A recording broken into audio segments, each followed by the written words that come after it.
নমস্কার। কবি রতনতনু ঘাটের আকাশ তোর। পরীক্ষা শেষ, এবার হাতে মাস খানেকের ছুটি। বাবা বললেন মাকে ডেকে এবার চলো উঠি। আমি বললাম না না বাপি, উঠে অনেক দূর। এবার চলো সেই যেখানে আকাশ সমুদ্র। কোথায় সেটি? বাবা বললেন বল না দেখি বুঝে। আমি বললাম বলতে পারি, এক্ষুনি চোখ বুঝে।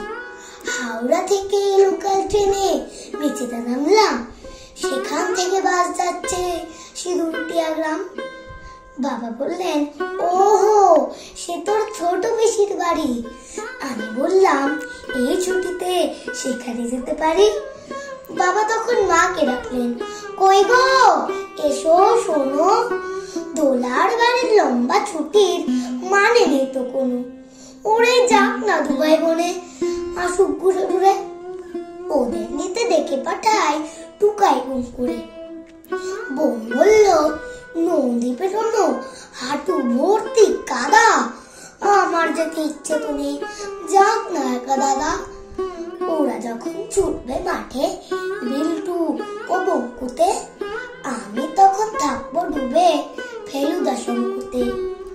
অনেক টানাপোড়েন শেষে ট্রেনের পরে বাসে নেমেই দেখি হলদি জলে মেঘরা ভেসে আসে।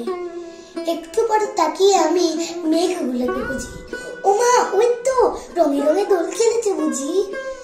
লঙ্কা জবার ছোটটা গেল অন্ধকারে ছেয়ে, ছড়া পড়ছে জোনাক পোকার ছোট্ট ছেলে মেয়ে। সকালবেলা ছুট পাই পাই মস্ত বড় মাঠ, মাঠ পেরিয়ে বনে গিয়ে ভূতের ভয় কাট।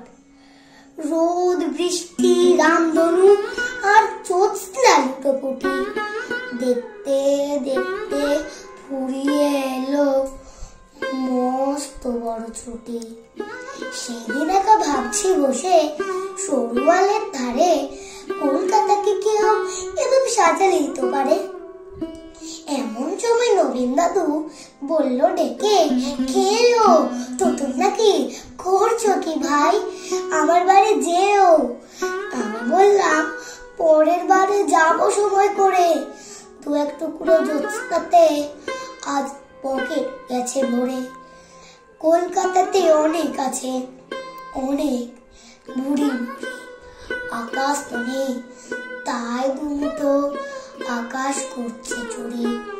নমস্কার।